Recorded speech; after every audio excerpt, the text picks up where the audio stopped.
Digital, aprendiendo a distancia.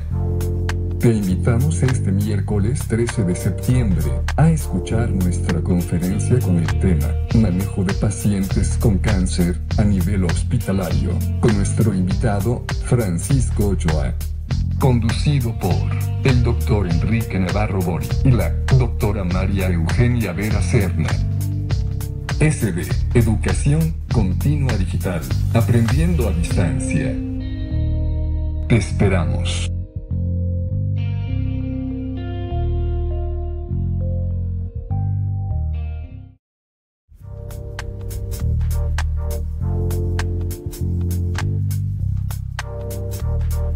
SD, Educación Continua Digital, aprendiendo a distancia. Te invitamos este miércoles 13 de septiembre a escuchar nuestra conferencia con el tema Manejo de pacientes con cáncer a nivel hospitalario, con nuestro invitado Francisco Ochoa. Conducido por el doctor Enrique Navarro Bori y la doctora María Eugenia Vera Serna. SD, Educación Continua Digital, aprendiendo a distancia. Te esperamos.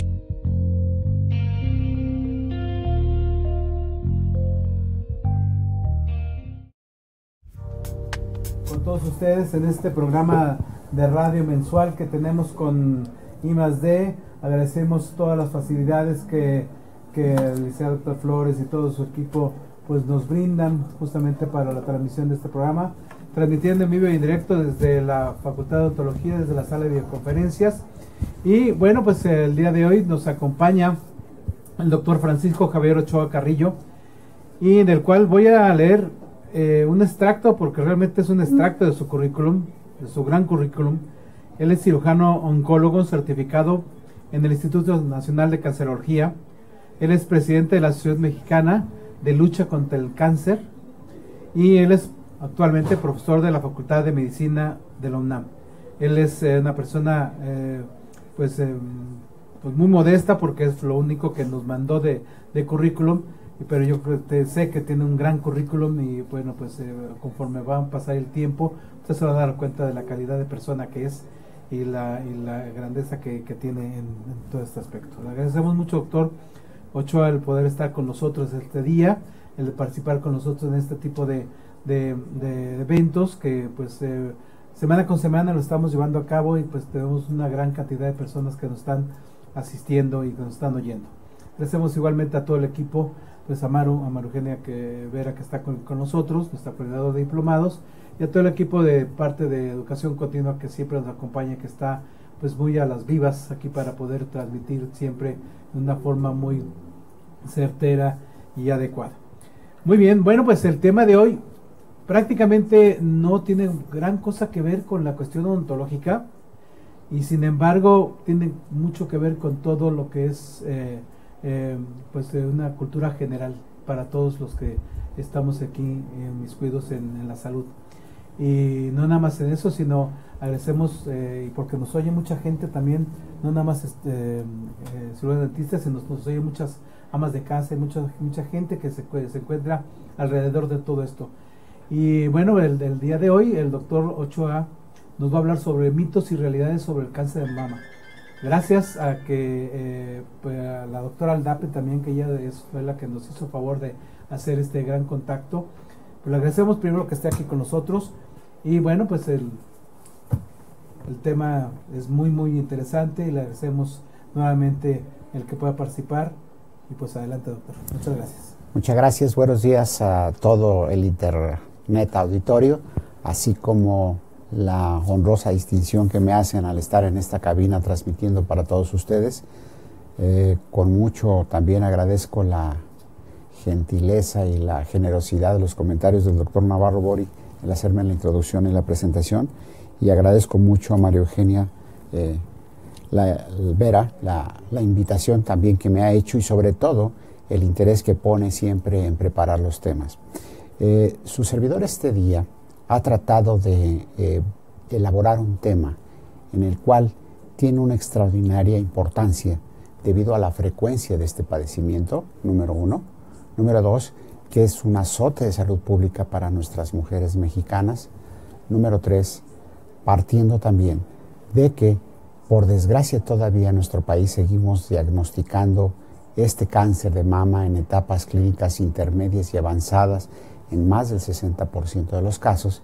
Y por otra parte, para tratar de dejarles a ustedes un mensaje de que hoy por hoy el cáncer de mama puede ser diagnosticado a tiempo y puede tratarse en forma oportuna, adecuada, suficiente y eficientemente, con una calidad de vida extraordinaria, gracias a los avances que hemos tenido en el desarrollo de la medicina a nivel internacional. En esta ocasión me han encomendado que los presente a ustedes un tema que creo que tiene relevancia importante, porque muchas de las personas creen que el cáncer solamente le da al vecino de enfrente o a la vecina de enfrente, ¿no?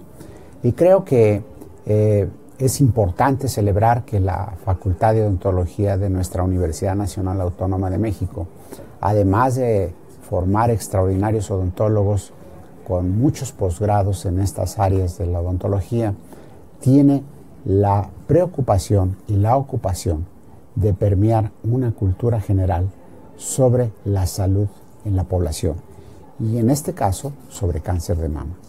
De tal manera que empezaremos a abordar la presentación sobre los mitos y las realidades que suceden en el cáncer de mama. Es un mito que habitualmente la gente piense que, además de que el cáncer puede suceder a veces o que está muy lejano, si nosotros le preguntamos a las personas en general, todos tenemos un familiar al menos que ha tenido un padecimiento. Pero, sin embargo, el cáncer de mama cada vez lo vemos con más frecuente y además lo vemos en gente más joven. De tal suerte que nosotros tenemos que estar pensando y debemos irnos adelantando. Yo quisiera, a manera de introducción, hacerles reflexionar sobre la importancia que tienen las glándulas mamarias. Todos ustedes saben que las glándulas mamarias representan la sensualidad, la sexualidad, la maternidad, el sentido de protección y de supervivencia que se puede generar a través del acto sublime de amamantar a los bebés, que además de que es una comunicación íntima, intrínseca entre la madre y el hijo, es fundamental que nuestras mujeres mexicanas amamanten a sus hijos, puesto que a través de este acto se pueden estar transmitiendo muchos factores en cuanto a la inmunocompetencia de los individuos, así como el tener una relación mucho más estrecha y mucho más cercana.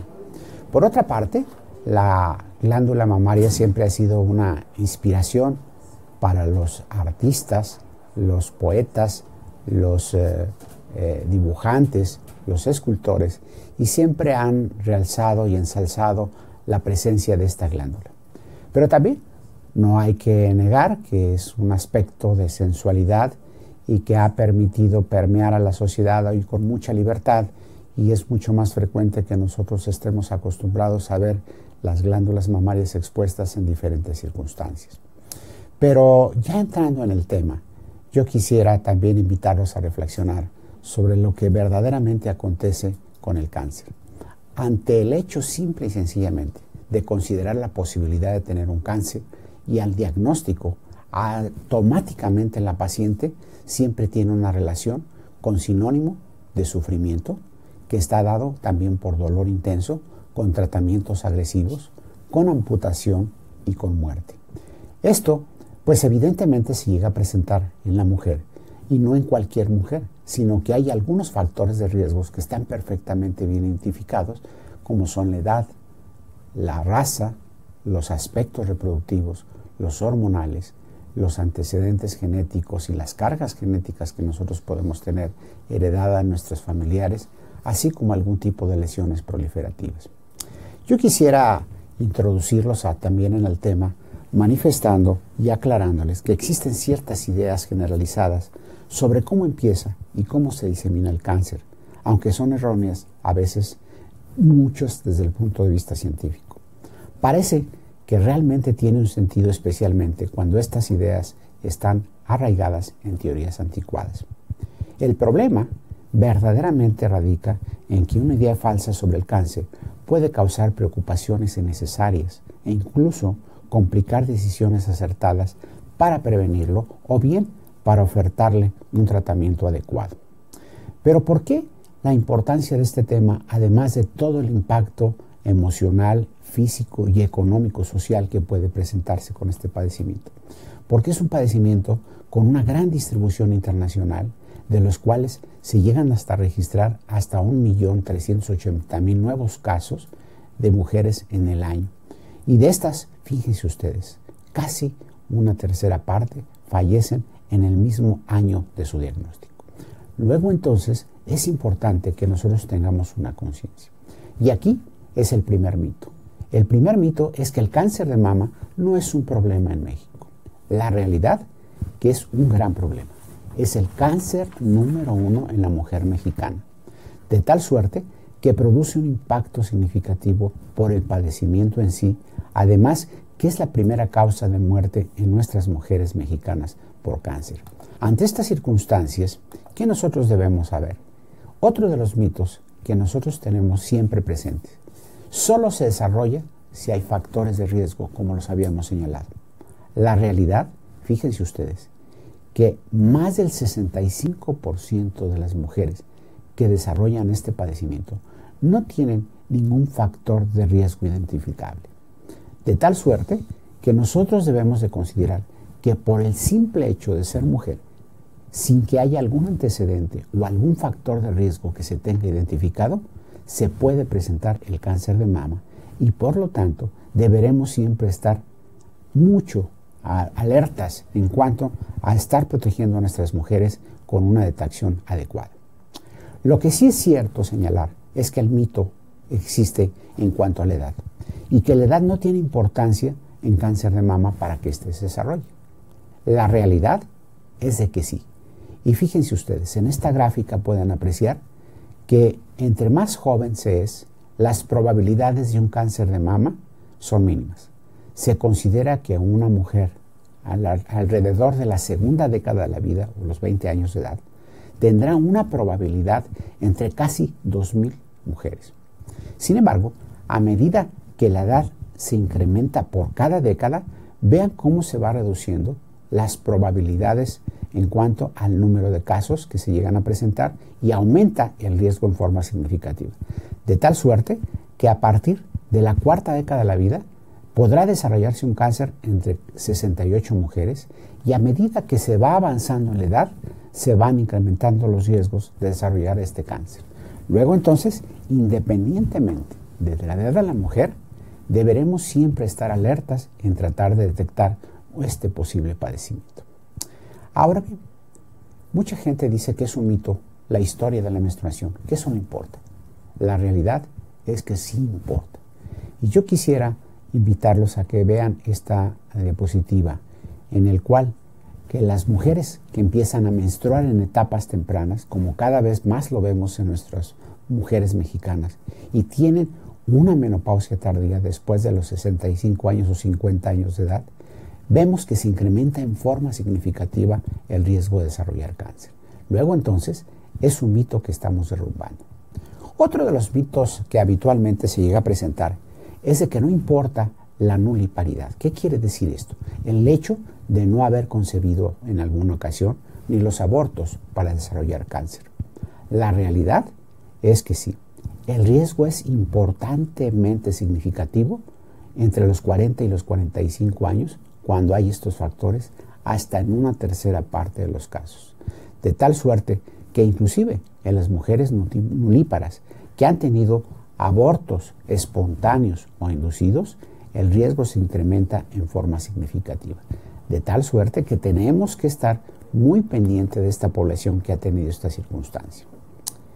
Cada vez la mujer vive más tiempo y desea mejor calidad de vida. El síndrome climatérico es un verdadero reto tanto para la paciente como para el médico en el manejo que se presenta. Hoy por hoy, gracias a la producción de hormonas sintéticas, es posible administrar estrógenos en forma externa.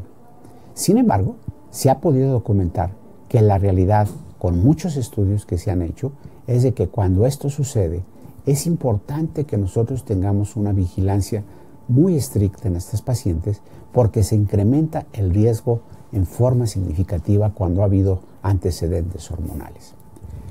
Otro de los grandes mitos es de que en la mayoría de los casos el cáncer de mama es porque se hereda. La verdad no es así.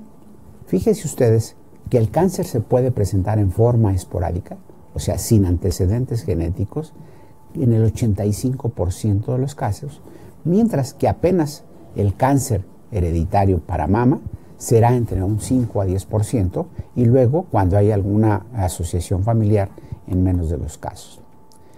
Es fundamental que nosotros también sepamos que si un familiar padeció cáncer de mama, yo tengo todas las probabilidades de desarrollarlo. Eso no es cierto. La realidad es de que sí puede tener una relación, pero esta depende de qué tipo de relación. No es lo mismo tener un familiar en primer grado, en el cual sí se incrementa en forma significativa, cuando es premenopáusica, que ha tenido un antecedente familiar en primer grado y ha tenido un cáncer de mama. Pero vean ustedes cuando se puede incrementar en forma significativa en otros pacientes que han tenido premenopáusicas en primer grado, en forma bilateral un cáncer, o bien posmenopáusicas en primer grado en forma bilateral. ¿Qué quiere decir esto? Que finalmente es un factor de riesgo importante y significativo que deberemos de tener en cuenta. Otro de los mitos es que el cáncer de mama y otros cánceres no se pueden heredar, que eso es un accidente biológico. La verdad es de que en el grupo pequeño de pacientes, entre un 5 y 10%, que se puede heredar, hay algunos genes que son determinantes para desarrollar este tipo de tumores en la mama, de tal suerte que aquellas personas que son portadoras de una alteración en el gen de un BRCA1 o 2, como es el caso de Angelina Jolie, que ustedes saben que ella, por el antecedente de haber tenido una madre que falleció con cáncer de mama y cáncer de ovario tempranos, ella se sometió en forma profiláctica, antes de tener el cáncer, a mastectomías bilaterales y posteriormente a salpingo-oforectomía, o sea, a retirar ambos ovarios con el objeto de tratar de disminuir o aminorar las probabilidades de desarrollar este cáncer. Otro de los mitos que habitualmente la gente ha tenido es que es cierto que el cáncer empeora si se expone al aire, de tal manera que pues siempre las mamas en muchos de los casos han estado ocultas, pero en algunas ocasiones el exponerse al aire, la verdad, no incrementa el riesgo de desarrollar un tipo de cáncer, así es de que siéntanse con la libertad de hacerlo. Yo quisiera detenerme un poco y hablar sobre el mito de que es contagioso el cáncer. En general no. El cáncer no es una enfermedad contagiosa que se disemine entre las personas con facilidad.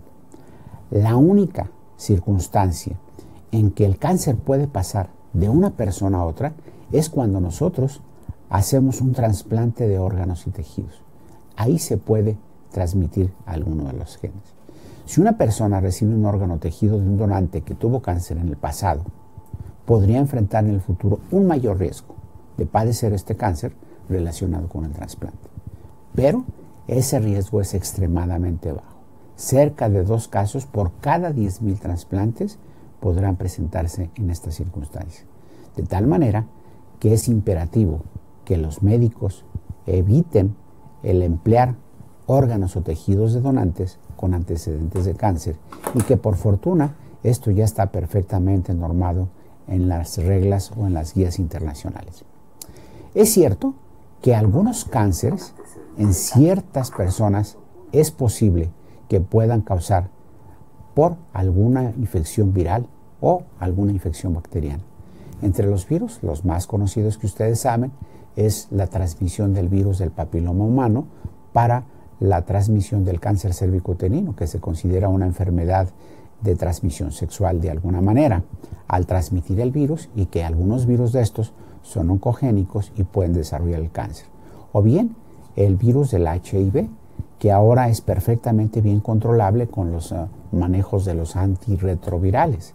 Sin embargo, los pacientes que son portadores de HIV son susceptibles de desarrollar algunos tipos de cáncer en particular, como son los linfomas y el sarcoma de Kaposi. O bien, es muy usual que un paciente que haya tenido un cáncer gástrico tenga el antecedente de haber tenido bacterias en su estómago del tipo Helicobacter pylori. Si bien los virus y las bacterias no pueden pasar de una persona a otra, los cánceres que estos a veces causan no se pueden diseminar de una persona a otra. Ese es el mensaje que nosotros deberemos de tener. Cada vez nuestra sociedad está más ocupada en su figura, en su salud, y pretendemos evitar el consumo de los azúcares naturales, de tal manera que existen muchos edulcorantes artificiales y se piensan que estos pueden causar cáncer. Ese es el verdadero mito. La realidad es que no está documentado que por el empleo de estos edulcorantes se pueda desarrollar un cáncer. Los únicos que verdaderamente han estado en el aspecto de la sospecha es el ciclamato, que han sido aprobados por la Administración de Alimentos y Medicamentos, por la DFA para su comercialización. Otro de los mitos es que la obesidad no es un factor de riesgo para cáncer de mama. La realidad es que es falso. Sí es un factor importante. Y aquí permítanme decir esto. En nuestro país tenemos un grave problema de salud también con la obesidad. De tal suerte que es importante que no solamente por lo estético, sino también por aspectos de la salud, debamos evitar la obesidad. Se dice que un índice de masa corporal elevado, sobre todo en las mujeres pre- y posmenopáusicas, incrementa el riesgo significativamente de desarrollar cáncer de mama. ¿Por qué? Porque a partir de la misma grasa de la paciente se pueden generar la producción de estrógenos y estos son aromatizados por los tejidos grasos, de tal suerte que se incrementa el riesgo en forma significativa para el cáncer. Es importante recordar que el consumo de grasas per cápita nacional es elevado. Si yo les pregunto a ustedes la cantidad de grasas que nosotros ingerimos en el alimento de la dieta del mexicano, prácticamente todo tiene grasa. De tal manera que deberemos de abandonar este tipo de costumbres para la cocina y poder comer alimentos más sanos solamente a las brasas o bien hervidos de alguna manera. Es importante saber que la obesidad causa problemas, de tal manera que una persona obesa, una mujer obesa, tiene una mayor frecuencia de ciclos anovulatorios, pero también puede tener retraso en la detección de los tumores tempranos por el gran volumen de las glándulas mamarias, de tal manera que es difícil a veces detectarlas. De tal forma que si nosotros buscamos el cáncer, se ha podido ver que hay niveles plasmáticos de estrógenos endógenos 2 veces por arriba en las mujeres obesas que en las mujeres delgadas. Otro de los factores de riesgo, que no es un mito, que es una realidad, es la ingesta de alcohol. Por desgracia, en nuestras mujeres mexicanas, cada vez las mujeres empiezan a tomar a edades más tempranas y toman grandes cantidades de alcohol. Se dice que en estudios científicos serios, el hecho de ingerir 2 copas o más por día puede incrementar significativamente el riesgo de desarrollar cáncer, y especialmente en la historia familiar que ha tenido alguna de estas jovencitas. Yo quisiera ahora pasar a otro de los grandes mitos. ¿Consumir azúcar hará que mi cáncer empeore? La realidad es no. Se puede seguir comiendo azúcar sin ningún problema. El problema es la obesidad, la diabetes, que esto sí es un problema también de salud pública y que nosotros deberemos evitar. Pero al momento se ha podido documentar que pese a un alto contenido de azúcar que puede tener como consecuencia un exceso de peso, la obesidad está en riesgo elevado para padecer varios tipos de cáncer y no solamente cáncer de mama. Esto es importante saber porque muchas de las mujeres jóvenes piensan que no les puede dar cáncer de mama y tienen razón. En las mujeres jóvenes no se desarrolla el cáncer de mama. La realidad es que no. A ellas también se les puede afectar con este padecimiento. Estas mujeres en particular pueden tener enfermedades que nosotros llamamos proliferativas de la glándula mamaria, pero siempre y cuando estas enfermedades proliferativas estén asociadas a atipia.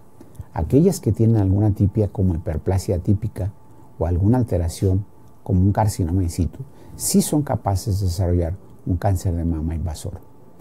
De tal manera que si nosotros entendemos una mujer joven desde el punto de vista médico y para cáncer de mama, se considera una mujer por debajo de los 40 años de edad.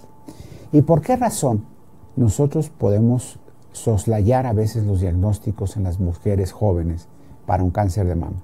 En que no se piensa en esta probabilidad, por lo tanto se retrasa en el diagnóstico. Pero si habitualmente nosotros lo vemos, ellas han postergado el embarazarse debido a que están entusiasmadas con su carrera profesional o en el desarrollo personal. Pueden tener algunos factores genéticos, algunos aspectos sociales también, como decíamos, el alcohol, de tal manera que es importante que nosotros estemos al pendiente de estarlas vigilando.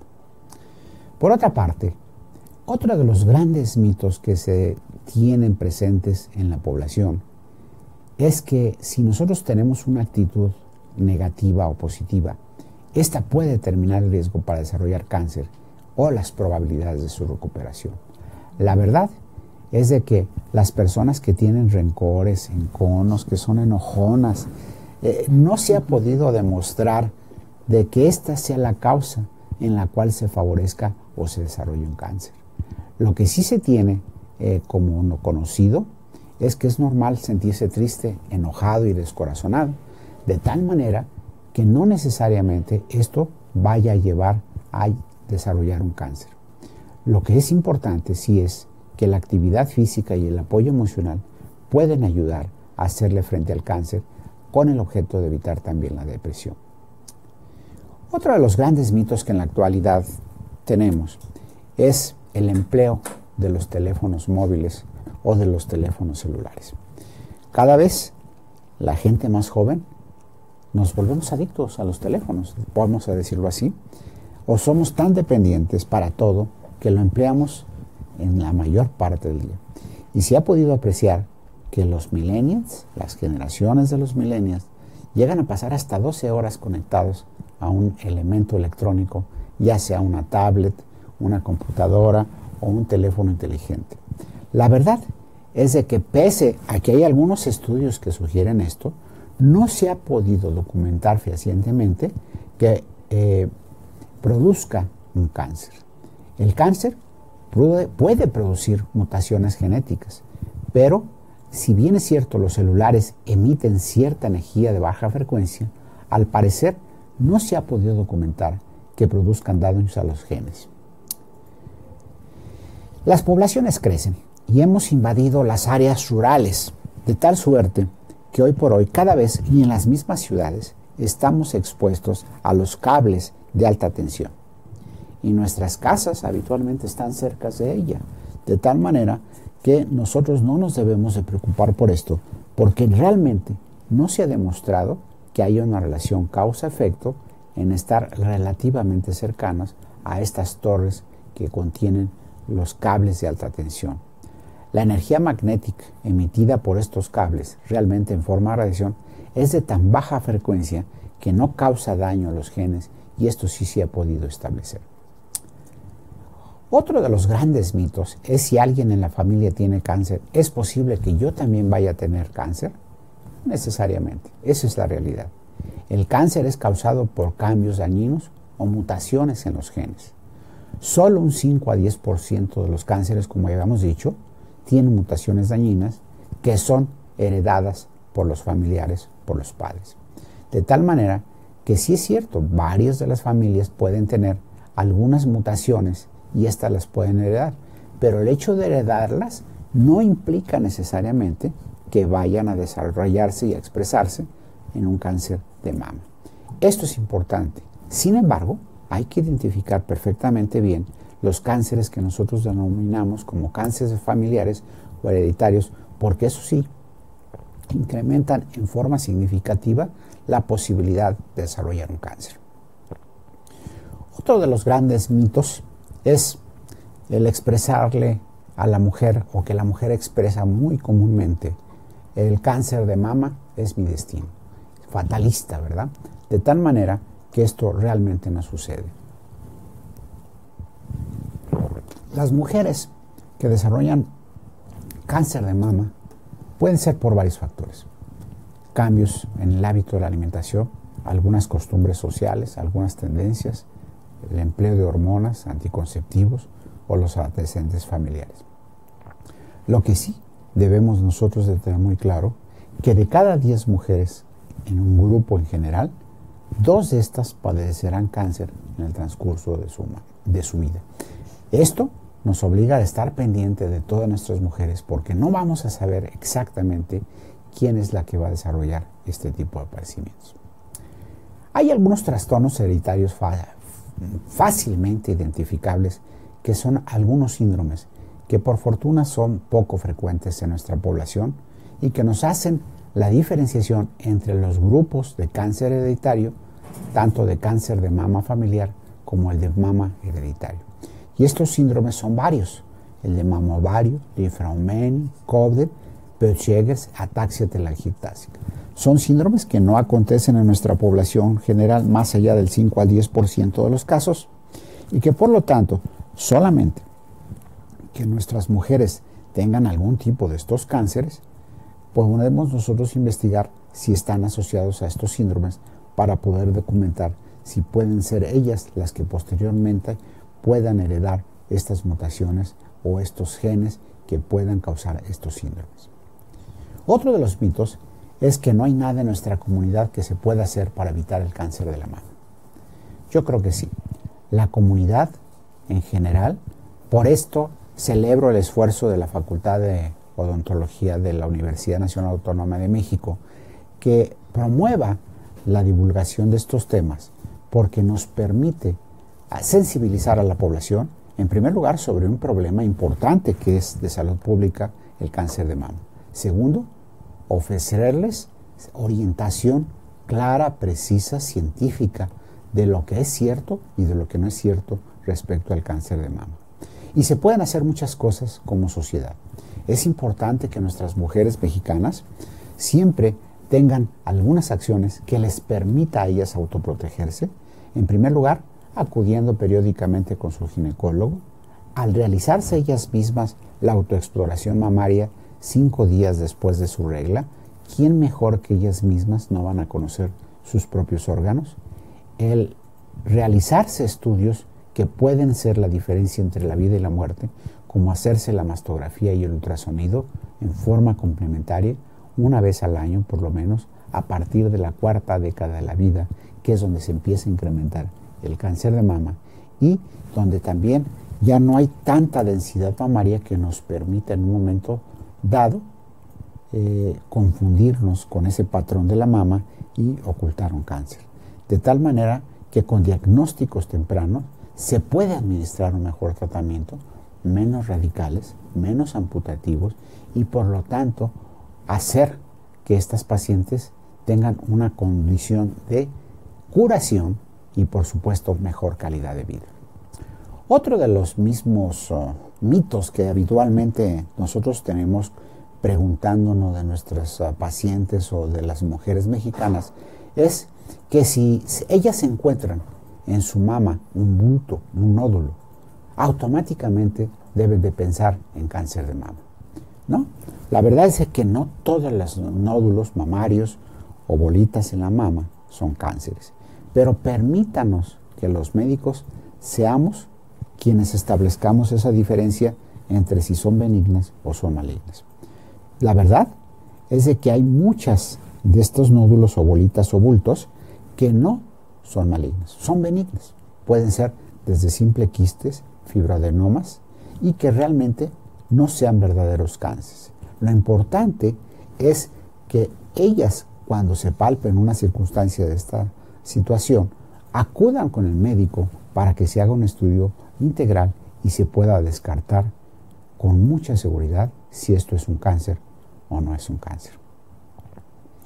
Otro de los grandes mitos que nos preguntan las mujeres es las mastografías. Si yo me las hago, ¿no será que el cáncer se pueda propagar en el momento en que me hacen el estudio? La realidad es de que la mastografía no propaga el cáncer pese a que se presiona la glándula mamaria. Al contrario, es un estudio fundamental en el diagnóstico o en la detección oportuna del cáncer. Si bien es cierto, las mujeres temen hacerse la mastografía porque a veces es molesta y dolorosa, lo aceptamos. No es un estudio perfecto, pero es el único que puede hacer la diferencia entre la vida y la muerte si nosotros detectamos un cáncer en etapas tempranas a través de este método. ¿Cuál es el objetivo de la mastografía? Reducir las muertes por cáncer de mama. Al detectar una neoplasia en forma temprana, nosotros podemos ofrecer un tratamiento más efectivo y menos agresivo y con mejor calidad de vida. ¿Y por qué los oncólogos estamos obsesionados con tratar de detectar a los cánceres en etapas tempranas? ¿Qué quiero decir tempranas? En tumores pequeñitos. ¿Por qué? Porque a medida que el tumor crece, las probabilidades de diseminación a los ganglios de la axila fundamentalmente se van incrementando en forma significativa.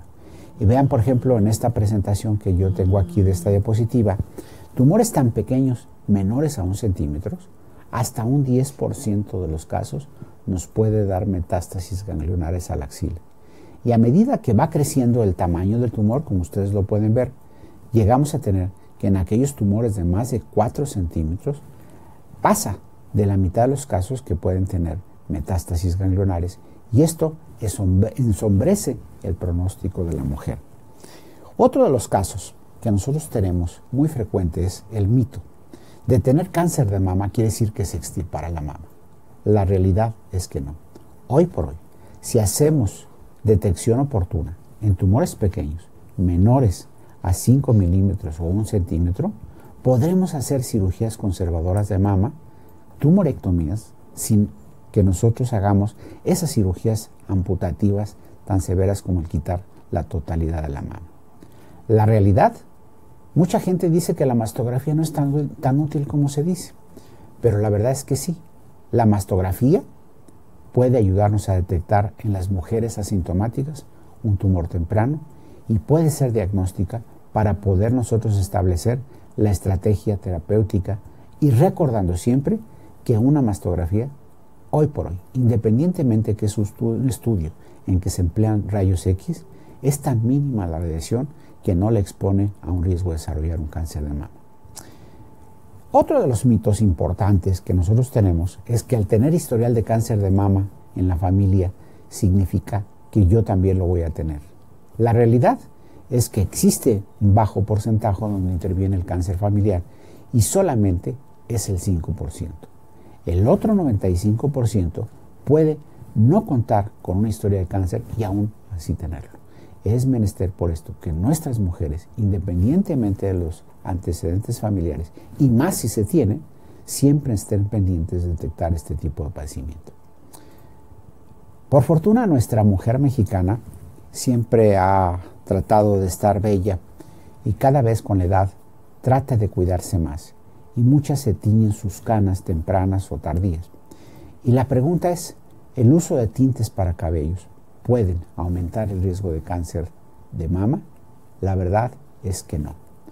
Deben de seguírselos pintando, deben sentirse tranquilos, porque no existe evidencia científica convincente que los tintes para teñir el cabello realmente incrementen este riesgo. Por otra parte, uno de los grandes mitos es de los golpes directos en la glándula mamaria. Los moretones en las mamas producen cáncer de mama. Por supuesto que son órganos sensibles, que son órganos delicados, y lo deseable es que no se peguen o no tengan golpes directos en esas áreas. De tal manera que imagínense ustedes en esta Ciudad de México al subirse al metro, cuántos golpes o presiones no llegan a tener nuestras mujeres mexicanas. Y por fortuna, este no es un factor de riesgo para desarrollar cáncer. Aunque recomendamos, por supuesto, que no se les golpee jamás y por otra parte, que no se golpeen en esas áreas. ¿Vean? Otro de los grandes mitos que tenemos es si el sostén puede causar cáncer de mama. La realidad es que no. Pueden ustedes usar el sostén que ustedes necesiten, gusten, deseen o tengan accesibilidad al mismo. Con varilla, sin varilla. Se ha podido documentar que verdaderamente no existe un mayor riesgo de desarrollar cáncer, independientemente de usar sostén o no usarlo. Así es de que siéntanse con la libertad de elegir cualquier situación y no les va a poner en riesgo de desarrollar cáncer. Los bultos en el pecho son el único síntoma, es el mito. La verdad es que puede haber diferentes manifestaciones del cáncer, como puede ser el tamaño, la forma, la textura de la pezón o de la piel misma, que pueden ser señales de alerta. Las mamas hinchadas o dolorosas, la piel irritada con piel de naranja, son señales de alerta para poderlas estudiar. Otro de los mitos es que la mayoría de las mujeres piensan que duele mucho al hacerse una mamografía o la ecografía con mama. La realidad es una realidad dependiendo del paciente. Cada persona tiene un diferente umbral o sensibilidad al dolor. Si es cierto, es un procedimiento molesto porque se hace una compresión de la glándula mamaria, pero también depende del personal técnico que realiza el estudio, de lo cuidadoso y delicado. Pero si es algo molesto y doloroso, vale la pena por el beneficio que este aporta. Y eso es lo que nos debe de quedar en la mente para toda la población, que la mastografía realmente es un excelente estudio que nos permite hacer detección oportuna de cáncer. Otro de los mitos dice, la mastografía transmite mucha radiación. La radiación que actualmente se utiliza en las mamografías es mínima. Si se compara la radiación que recibe la glándula mamaria con una radiografía de tórax, fíjense, es 10 veces menos que una placa de tórax. Sin embargo, el beneficio que da es mucho mayor. De tal manera que no le teman hacerse la mastografía. Ya habíamos hablado mucho sobre el cáncer hereditario. Se puede heredar el gen, pero sí se recomienda que las mujeres con historia familiar se realicen con más precisión cada año el estudio de mastografía y el ultrasonido.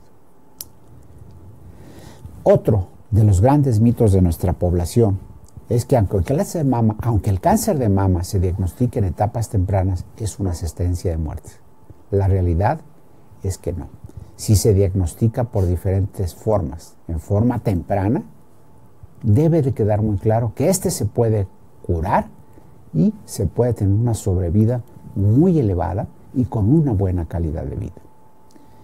No siempre el cáncer es hereditario y debemos de tenerlo en cuenta. Se ha encontrado que solo 1 de cada 3 mujeres con un cáncer que ha tenido antecedentes familiares puede tener un cáncer de mama. Cada vez el empleo de los anticonceptivos es común por diferentes situaciones. No hay que satanizar a los fármacos. Hay que manejarlos con cuidado y con vigilancia.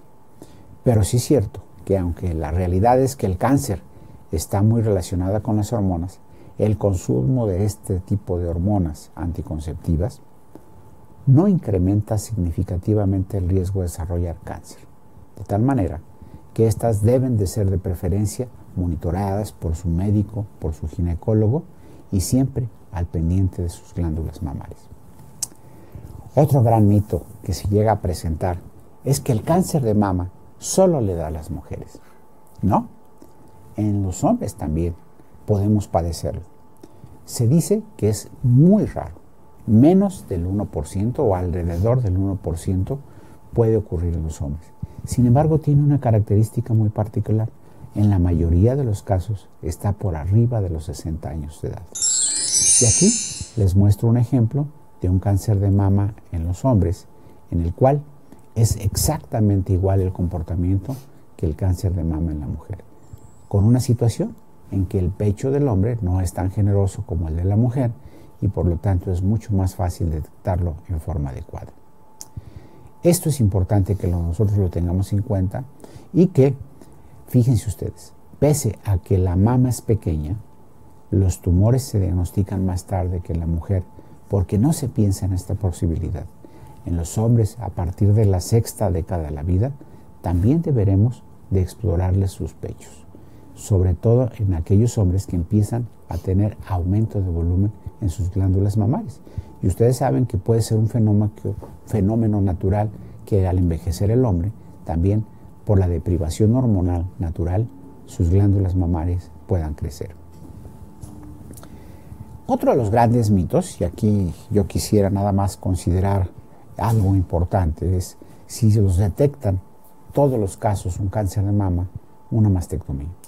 Dijimos que no, que tenemos la opción de que si lo diagnosticamos temprano, podemos hacerlo con una cirugía conservadora.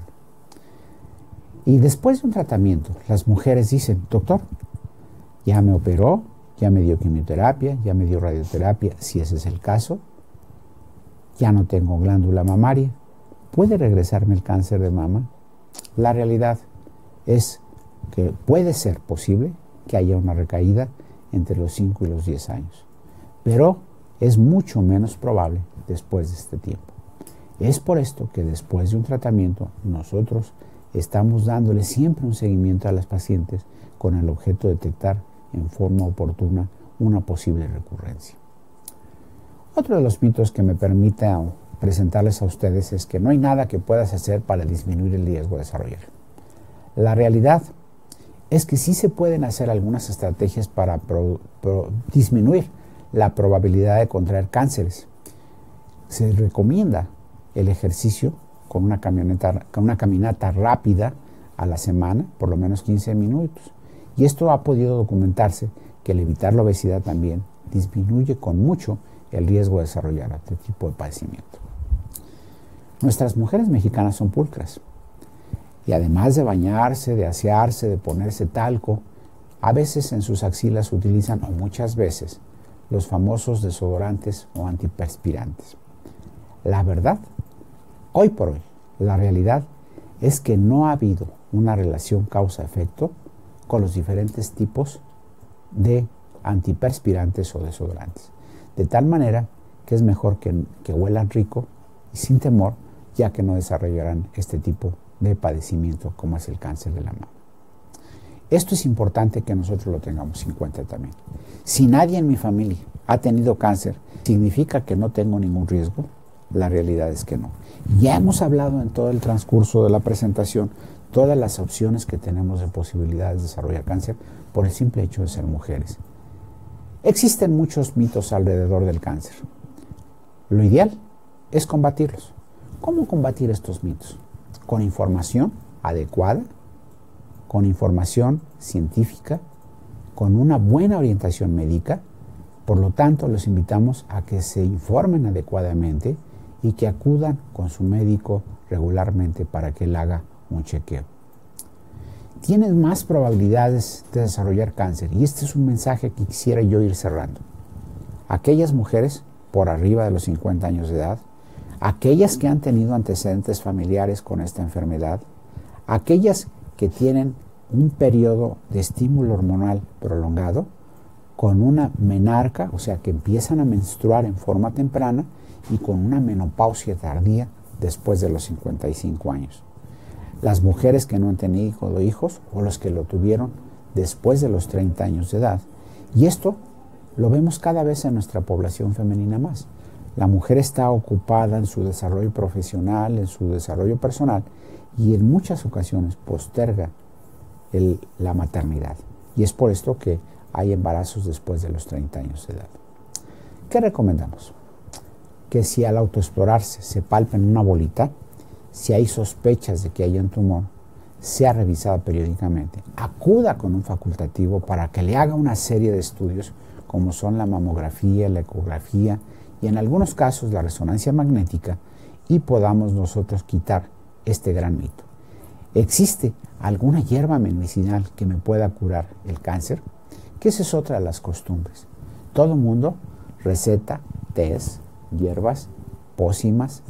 No hagan nada de esto, por favor. Acudan con su médico para que les dé un tratamiento científico, eficiente, probado, que les pueda hacer la diferencia entre la vida y la muerte y no pierdan el tiempo. Otro de los grandes mitos es de que si una posible cirugía o una biopsia al tocar el tumor puede causar un cáncer o que éste se disemine. La verdad es que no, mientras lo haga un profesional que sepa manejar los tejidos, que tenga cuidado con el instrumental que va a utilizar, y esto podrá ser de extraordinaria ayuda para evitar que éste se disemine. ¿Y por qué razón? El mensaje es que queremos invitar a toda la sociedad a que esté consciente que el cáncer de mama es factible, que hay que detectarlo a tiempo, porque como ustedes pueden ver en estas etapas tempranas, los cánceres pueden ser curables. Localmente avanzados pueden ser controlables y curados, pero en algunas ocasiones, cuando es avanzado, realmente no es curable, pese a los tratamientos transdisciplinarios como son cirugía, quimioterapia, radioterapia, bloqueos hormonales, terapias blancomoleculares, inmunoterapias, etc. El esfuerzo es importante y es mucho. Es por esto que vean ustedes, los tumores localizados en etapas tempranas, la supervivencia a 5 años es espectacularmente significativa, casi al 100% de los casos. Pero a medida que las etapas clínicas avanzadas, por ejemplo, el 5%, llegan apenas a sobrevivir 5 años, una cuarta parte de los pacientes. Es por esto que es importante que nosotros diagnostiquemos en etapas tempranas. Y vean ustedes cómo en esta gráfica queremos hacer mucho más objetivo que, por ejemplo, en línea verde, en las etapas tempranas o 0, o las etapas 1, podemos tener supervivencias tan importantes, pero a que medida que las etapas avanzan, vean ustedes cómo disminuye la frecuencia de supervivencia en años. Es por esto que los invitamos a que todos nos volvamos gente promotora de la detección oportuna del cáncer de mama. Hay otros factores pronósticos y predictivos, como son los receptores hormonales, etcétera, que se usan y que en obvio de tiempo no vamos a hablar de ellos, pero que es importante que su médico lo sepa, lo maneje, y ellos le darán toda la orientación necesaria para poder manejar este tipo de pacientes. Yo quisiera cerrar esta presentación con algunas conclusiones en cuanto a los mitos y verdades en el diagnóstico. Las conclusiones son que es importante que la mujer, ante el riesgo de desarrollar un cáncer, siempre se acostumbre a explorarse mensualmente 5 días de su regla, o cuando ya no menstruan, simplemente una vez al mes. De preferencia, acudir por lo menos una vez al año a que la cheque su médico para que ellos puedan hacer una exploración. Que es recomendable que todas las mujeres a partir de los 40 años de edad en nuestro país se realicen una mastografía anual con un ultrasonido y que vayan a un centro especializado oncológico si se detecta alguna anormalidad, en donde le harán un marcaje mamario, una biopsia, estudios de extensión o la etapificación. Hay que recordar que el mensaje es que la detección temprana y el tratamiento integral por expertos puede hacer la diferencia. Con esto, espero no haber sido profuso, confuso y difuso, sino haberles dado a ustedes un panorama sobre los mitos y las realidades que manejamos en la sociedad, en la cotidianidad. Y estaremos abiertos a todo el público con el objeto de poder contestar cualquiera de sus preguntas. Muchas gracias.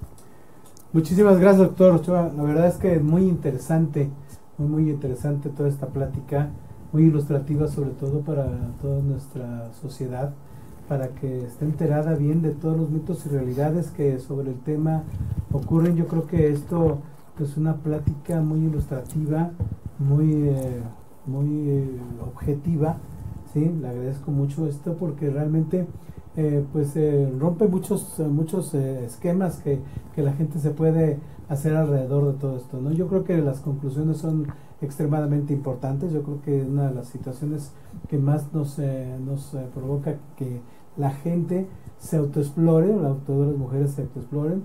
Sí, me sorprende un poco la cifra de nombres.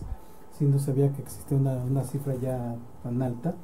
Y bueno, antes de pasar al tema de las preguntas, bueno, pues agradecerle mucho esta plática. Ojalá y esta plática tenga mucha reproducción. Agradecemos a todos los odontonautas, a toda la gente de Facebook Live que se ha estado conectando con nosotros y que pues tenga varias preguntas. Hay muchas felicitaciones.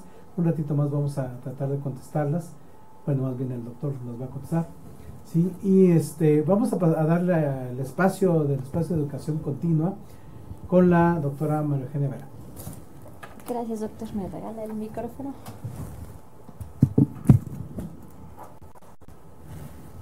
Gracias. Muy buenos días tengan todos. Es un gusto estar aquí. Gracias, doctor. Aportó muchísimo. Increíblemente desde el Face lo vamos monitoreando, y algo que me llama la atención es ver cómo las personas, que es un tema en donde a lo mejor la mayor cantidad de población en México seguimos siendo mujeres, no se nos conectaron tanto, ¿no? O sea, eso habla un poquito de cómo valoramos esta parte que usted nos está diciendo, y con esto quedó muy claro que hay que estarse autoexplorando. Finalmente, en este espacio de educación continua, lo que hacemos es hacer la difusión de cuáles son los eventos o la oferta académica que nosotros damos. Primero siempre les mencionamos lo que vienen siendo las fechas de entrevista de algunos diplomados. El que ven ustedes en pantalla es el del paciente con discapacidad. Va a tener fecha de entrevista para el jueves 28 de septiembre a las 14 horas. Ya saben que la ubicación donde ustedes deben traer toda la documentación es a la coordinación de diplomados, que estamos en el edificio de primer piso, atrás de la cafetería. Tenemos también próximamente el diplomado de cirugía bucal para el viernes 22 de septiembre a las 16 horas. Si se dan cuenta, las entrevistas siempre las ligamos con el horario que van a tener estos diplomados y el mismo día que se van a llevar a cabo. El diplomado de cirugía bucal y el antes mencionado, que es el de paciente con discapacidad, es importante aclarar que son diplomados teórico-clínicos en donde pueden llevar la práctica con los pacientes para elaborar todos estos temas.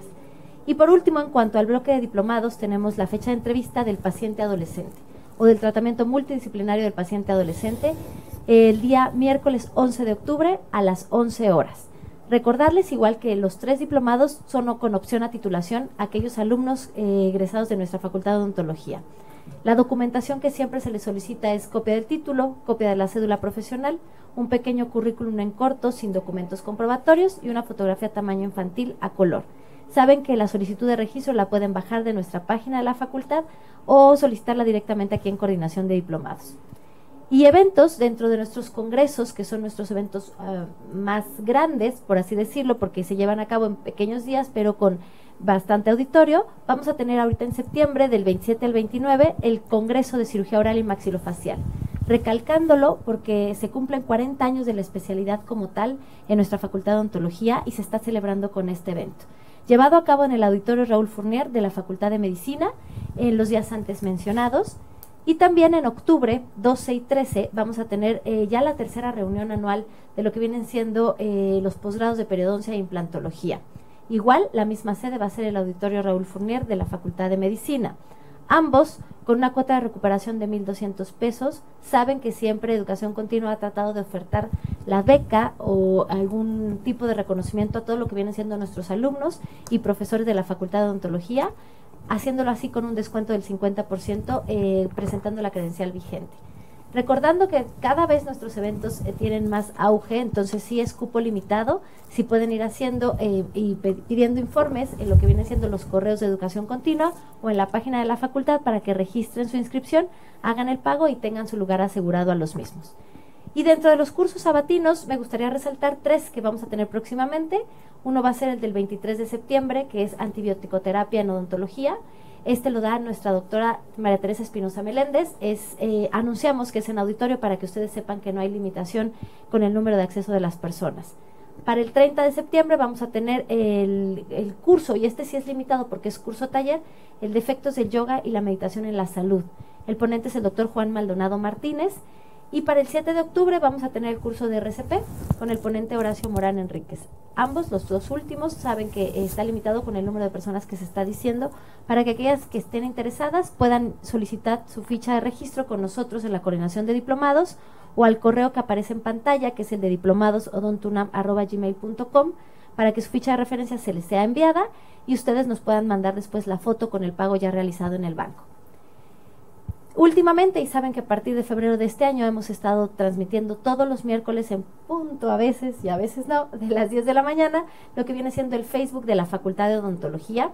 La próxima semana saben que vamos a estar igual, con un tema un poco diferente, que va a ser todo lo que viene siendo con complicaciones y situaciones anormales en la articulación temporomandibular. Siempre les decimos esto, aunque suene repetitivo, saben que estamos para servirles. Lo que ven en pantalla vienen siendo nuestros correos, para tanto información de diplomados y cursos sabatinos, así como de congresos y cualquier otro evento que tengamos en Educación Continua. Igual, es últimamente que nos estamos comunicando con ustedes a través de redes sociales, las que ven en pantallas. Seguimos con nuestro método tradicional, que es por teléfono. Y recordarles que el programa del día de hoy, del Facebook de la Facultad de Odontología, es un poco más largo porque nosotros tenemos una vez al mes, enlazado el programa de radio con I+D, que ahorita están con nosotros, y recordarles que ellos vuelven a estar con nosotros lo que viene siendo el 4 de octubre. Gracias, doctor. Muchas gracias, Maru. Bueno, pues le agradecemos a toda la gente que ha estado en línea con nosotros y agradecemos igualmente a I+D pues esta gran oportunidad. Y bueno, dentro de nuestro espacio de diálogo que tenemos regularmente con nuestros conferencistas, queremos hacerle algunas preguntas que han surgido y que aparte de decirle que tiene varias felicitaciones, sí, que están un gusto estar con nosotros, excelente e importante información, es un tema muy interesante por ser mujer y odontólogo. Saludos desde Toluca. Sí, dice que el doctor Jorge Castor que se preguntaba si, como está entendiendo, es predisponente pero no determinante. Aquí no entendí muy bien la pregunta. Es predisponente pero no determinante. Pero bueno, aquí no sé si la tienes ahí completa la pregunta, Mario. Ok, ahorita la hacemos esta pregunta completa. Y desde Durango, la doctora Silvia Carrillo, muy interesante, excelente conferencia. Dice Mari Carmen Fuentes, ¿existe mayor probabilidad de cáncer cuando una mujer decide no tener hijos? ¿Por qué? No es un factor determinante el hecho de no tener hijos, pero es un factor de riesgo que siempre se tiene que considerar. De tal manera que sí se ha podido apreciar en algún grupo de pacientes que el tener hijos puede ser un factor de riesgo que disminuya al tenerlos. Sin embargo, debo decirles a ustedes que nuestra población mexicana, la gente que va al Instituto Nacional de Cancerología, no es el factor común. La mayoría ha tenido hijos, aunque existen otros factores más de peso que son los importantes y que no deben de preocuparse por eso. Aquí el mensaje es de que si tengo más o menos riesgo, el punto es que por el hecho de ser mujer, siempre traten de pensar en la probabilidad de tener un cáncer y que es importante que se sensibilicen para que se autoexploren una vez cada mes y acudan con su médico una vez al año para que después de los 40 años de edad se les haga el estudio que les va a hacer la diferencia, como es la mastografía y el ultrasonido complementario. Correcto. De aquí Juan Carvajal nos dice, ¿puede hablarnos por favor sobre si está contraindicado portar amalgamas durante el tratamiento de cáncer? En lo absoluto, no está contraindicado. Las amalgamas es un extraordinario recurso. Hoy los materiales dentales han tenido un extraordinario avance, hay diferentes tipos de materiales y no es una contraindicación para usarlos en los tratamientos de cáncer. Se tendrá que valorar en el caso particular de algún cáncer de cavidad oral en que sean susceptibles de ser radiados, qué tipo de amalgama, cuándo emplearla, cuándo no emplearla o retirarlas. Pero en términos generales, el empleo de amalgamas no predispone per se a desarrollar un cáncer y menos un cáncer de mama. La doctora Carmen Arreguín dice, ¿la lactancia tiene relación con el cáncer? Se ha podido apreciar que las mujeres que lactan pueden disminuir sus probabilidades de cáncer de mama. Mas, sin embargo, la experiencia internacional no es del todo igual. Insisto, les refiero a la experiencia que tenemos en el Instituto Nacional de Cancerología, que muchas de nuestras mujeres mexicanas han lactado y de estas pacientes que van al Instituto Nacional de Cancerología desarrollan cáncer de mama. Yo creo que es un factor que no tiene un peso significativo. Yo creo que hay muchos factores que unos tienen mayor o menor peso, pero que en forma aislada no son representativos. Pues lo saludan también desde San Diego. Y muchas gracias. Dice Teresa Guadalupe Loreto, si hay síntomas del cáncer de mama, como algún tipo de dolor. Por supuesto.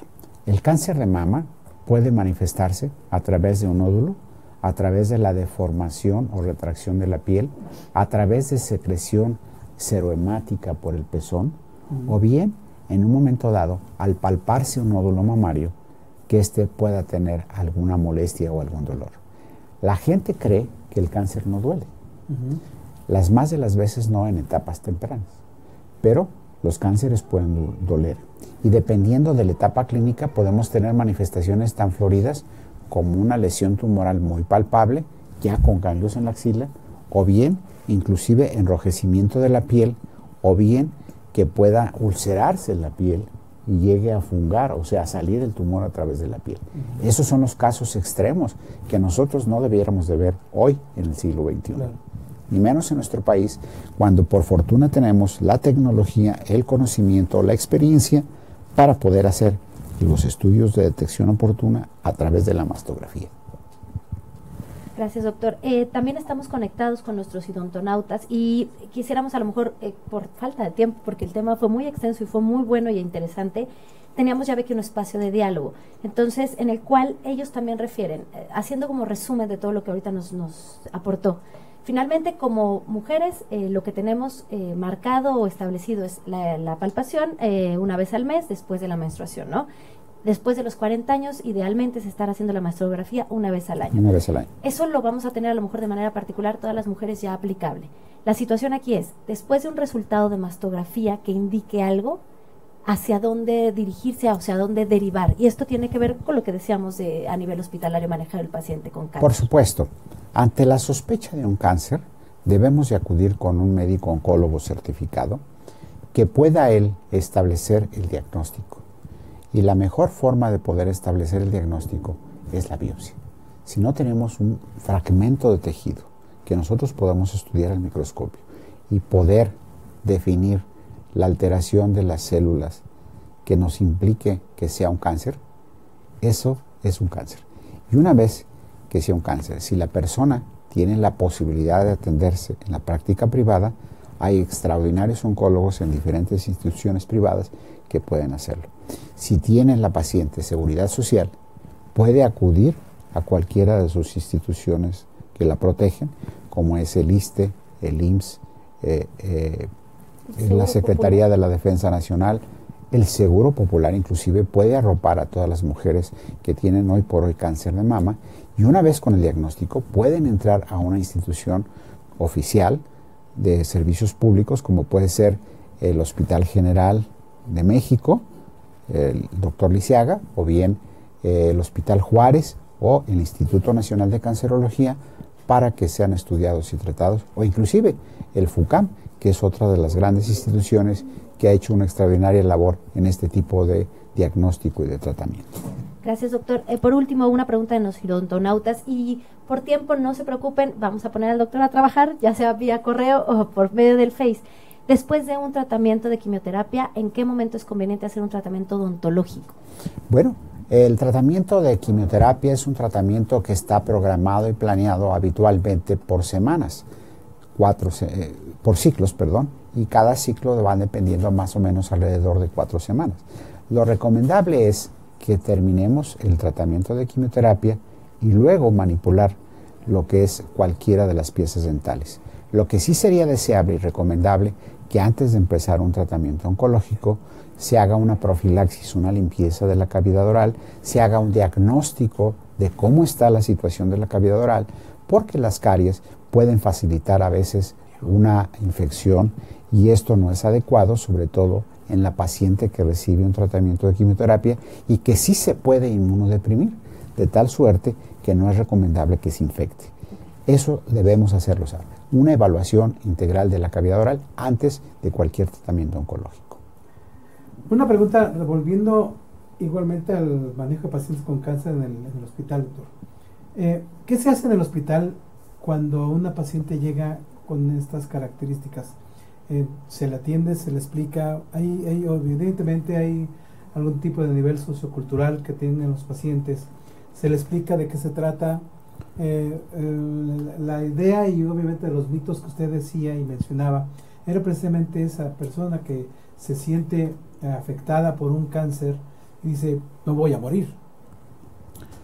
Yo creo que la actitud que ahora tenemos en la oncología, todas las escuelas en este país, por fortuna, es de ofrecer siempre algo, de ayudar a alguien independientemente de su situación, de su etapa clínica del diagnóstico. La primera responsabilidad que tenemos es tener un acercamiento de tú a tú con la paciente. Número 2, conversar sobre su padecimiento en los términos, con el texto o las palabras que ella le sea comprensible. Tercero, informarle cuál es el panorama de su padecimiento, cuáles son las estrategias terapéuticas que pudiéramos o debiéramos emplear y finalmente los resultados que se pudieran esperar con estas estrategias terapéuticas. Si nosotros, independientemente del nivel social, cultural, nosotros identificamos a nuestra paciente su necesidad y le explicamos, va a entender. Y esto nos va a ayudar con mucho a que juntos se tome la mejor decisión para el mejor tratamiento. Y finalmente, la paciente tenga menos incertidumbre al conocer cuál es el futuro de ella. Muy bien, doctor. Y una pregunta más. Usted mencionaba sobre la recurrencia, también hablaba sobre el mito sobre la recurrencia. ¿Se tiene considerado un porcentaje de recurrencia una vez? Y al hablar de recurrencia, evidentemente es después de haber diseminado, no diseminado, al contrario, haber quitado el cáncer, ¿sí? Hay una recurrencia. ¿De qué porcentaje? ¿Se tiene determinado cuál es el porcentaje? Sí, existen diferentes porcentajes y lo importante es saber esto. En las etapas clínicas tempranas, el índice de recurrencias es mínimo. En las etapas intermedias localmente avanzadas, el porcentaje se incrementa en forma significativa. Y en etapas avanzadas, el porcentaje es extraordinariamente elevado, más del 80% de los casos. Okay. De tal suerte que aquí es por eso que nosotros insistimos en la detección oportuna. Si nosotros hacemos detección oportuna en tumores pequeños, con tratamientos adecuados, las probabilidades de recurrencia disminuyen significativamente. Ese es el mensaje que se les debe de quedar y no los porcentajes. Ok, correcto. Muy bien, bueno, aquí tenemos otra pregunta. ¿Desde cuándo, una vez que a la paciente que ha sufrido la mastectomía sí. ¿Cuándo inicia la rehabilitación? Esto me imagino que va acompañada por una cuestión psicológica también, una ayuda psicológica también. Por supuesto. Nosotros pensamos que hoy la oncología moderna, al ser transdisciplinaria, debe de participar en las decisiones terapéuticas un experto en rehabilitación. Y este experto pueden ser varios, inclusive el cirujano plástico reconstructor, que en el momento en que se plantee la posibilidad de una mastectomía, en ese mismo instante se proceda a una reconstrucción desde el punto de vista quirúrgico con la participación del cirujano plástico, que ya determinará cuál será la mejor forma de reconstruir a esta paciente. Esto le va a dar seguridad, se va a dar sensación de integridad corporal y sobre todo se va a sentir acompañada en el proceso por todo su grupo. Eso es por una parte, de tal suerte que esto se debe de planear y debe de planearse antes del tratamiento. Si la paciente no es una candidata a ser reconstruida o reconstruida de inmediato, se le debe de invitar a que participe en la rehabilitación funcional con ejercicios físicos que le puedan ayudar a restaurar la movilidad y la sensibilidad de su zona. Y por fortuna contamos con gente experta en rehabilitación que les va a ofrecer calidad de vida. Y no solamente hay prótesis desde el punto de vista quirúrgico, sino que hay prótesis externas. Y una de las grandes experiencias que hemos nosotros obtenido es que la ayuda de las personas que han cursado con este padecimiento se están agrupando en organizaciones. Eso iba yo, precisamente preguntarle si existían así como grupos de ayuda, grupos claro, que tenían como, no sé, como un tipo de alcohólicos anónimos, como alguna cuestión así. Sí, existen en esa parte de este tipo de grupos. Por supuesto, nosotros tenemos la gran ventaja de contar con el apoyo del Grupo Retus, una organización que tiene más de 30 años de fundada, que está precisamente agrupando a todas las mujeres mastectomizadas que han tenido este proceso y en la cual se han podido desarrollar algunas instructoras que permiten divulgar cómo rehabilitar, y ellas visitan a las pacientes que van a ser llevadas a cirugía y les muestran las posibilidades de tener prótesis externas que ellas pueden elaborar inclusive y que se hacen a un bajo costo, y les dan los consejos de cómo emplear los sostenes, cómo emplear trajes de baño para que ellas inclusive se puedan incorporar al ejercicio acuático, etcétera. Esa es una extraordinaria ventaja y nosotros siempre tratamos de acercar a nuestros pacientes a ese nivel. También en rehabilitación es muy importante el linfedema. Cuando se hacen mastectomías o ganglios centinelas, a veces es necesario tener una rehabilitación porque se hinchan los brazos. Hay que tratar de evitar que se hinchen estos brazos, pero hay una asociación que se llama Linfática Mexicana que da sugerencias, apoyo y terapia para tratar de combatir el linfedema en este tipo de pacientes. Por fortuna sí contamos con estas organizaciones. Perfecto. Bien, doctor, pues nos agota el tiempo. Yo creo que todavía existen muchas preguntas. Se las vamos a pasar para que nos haga favor de contestarlas. Para todos los odontonautas y para la gente de Facebook Live que está acompañándonos. Realmente es un tema muy interesante que va a dar para muchas conexiones posteriormente. Se las vamos a hacer saber. Hay varias preguntas, se las vamos a mandar. Con muchísimo gusto. Y por el día de hoy, pues le damos muchísimas gracias por haber estado con nosotros.